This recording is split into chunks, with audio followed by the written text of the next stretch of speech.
In order to take great photos, you need to understand how your camera works, of course.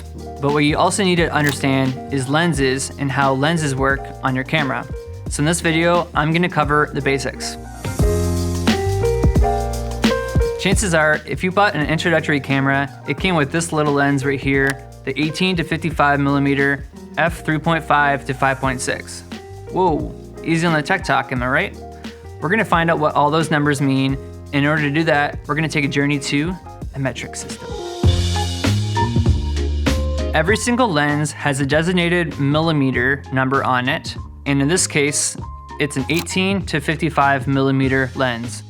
The lower the number, 18, then the wider your image will be, and then the higher the number, in this case 55, then the tighter and more zoomed in your image will be. If you're looking for a baseline on what that means for you, I personally have an iPhone 14 Pro, and on the display screen, it says that the regular camera is 24 millimeters and the super wide camera is 13 millimeters. If the lens has 2 millimeter numbers, like 18 to 55, that means it's a variable lens. And I wanna say that the most versatile and popular variable lens is this guy right here, which is the 24 to 70 millimeter lens. It's great because it has a nice range to go wide at 24 millimeters, and if you can't get close to your subject, then you can zoom right in to 70 millimeters and still get a pretty decent shot. Variable lenses are very versatile, they're great for walking around, and just gives you the flexibility of taking photos and videos of whatever you come across. Here's an example of what different millimeter focal lengths look like in real life. Note that the higher the millimeter number, the more zoomed in you can go. In the second example, my subject stayed in the same place, but this time I moved further away from the subject every time I changed my focal length so that the subject would still fit in my frame every time.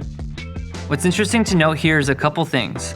First of all, you can tell that the background gets compressed and squeezes in the greater your focal length, especially when looking at 24 and 200 side by side here. At 24 millimeters, my subject is the same size as 200, but you can see a lot more of the background, and the background is also more in focus. If I go to a more zoomed in shot like 200, you're gonna compress what's behind the subject, and you're also gonna throw the background more out of focus.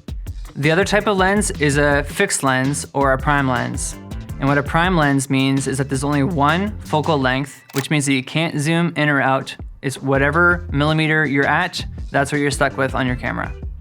Now I'd say that the three most common prime lenses are a 35 millimeter, 50 millimeter, and 85 millimeters.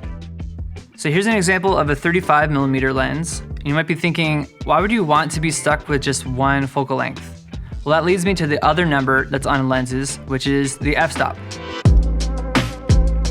The f-stop is how much light can come through your lens and hit your sensor.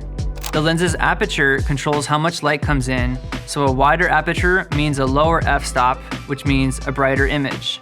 With that 18 to 55 kit lens I referenced earlier, the widest the aperture can go is 3.5. With the 24 to 70 millimeter lens I referenced earlier, the widest the aperture can go is f2.8. And with the 35 millimeter prime lens I referenced, the widest the aperture can go is f1.4. So you're starting to see why the numbers on a lens are so important, because with a lower f-stop, you're gonna be able to let in more light, which leaves you with a cleaner image. Not only that, but having a wider aperture like f1.4, you're also gonna have a background that's more blurred, which is more desirable.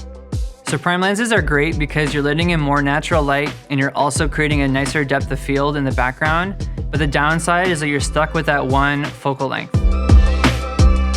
So for a quick buyer's guide, having a combo of a 35 millimeter and 85 millimeter prime lens is ideal. That's gonna challenge you in a good way to move closer or further from your subject to get the correct composition, and you can shoot at lower f-stops like f1.4 or f1.8, and that's gonna make your images look awesome. Picking up a variable lens like a 24 to 70 is great for just about all scenarios, and you're still gonna have a nice 2.8 f-stop so your images look nice. Now what I'd stay away from is old Betsy over here, the 18 to 55 f3.5 to 5.6. The reason why I would stay away from this is not because it has a variable focal length, but because it has a variable aperture. The reason why that's not great is because if you set up your settings and you shoot wide for a little bit, then you want to shoot tight, then your aperture is going to switch without you wanting it to, and your images will look dark. I know they add these into introductory camera packages, but I try to replace it as soon as possible. So to recap, the first number here listed is the f-stop, which controls how much light enters your camera, and the second number is your focal range. One number means that it's a prime lens, and two numbers means that it's a variable lens. There are a few things I didn't cover yet, like camera sensor sizes and how that'll affect your focal length, but I'll cover that in another video. And that's it. Now you know the basics of camera lenses and what all those numbers mean on a camera.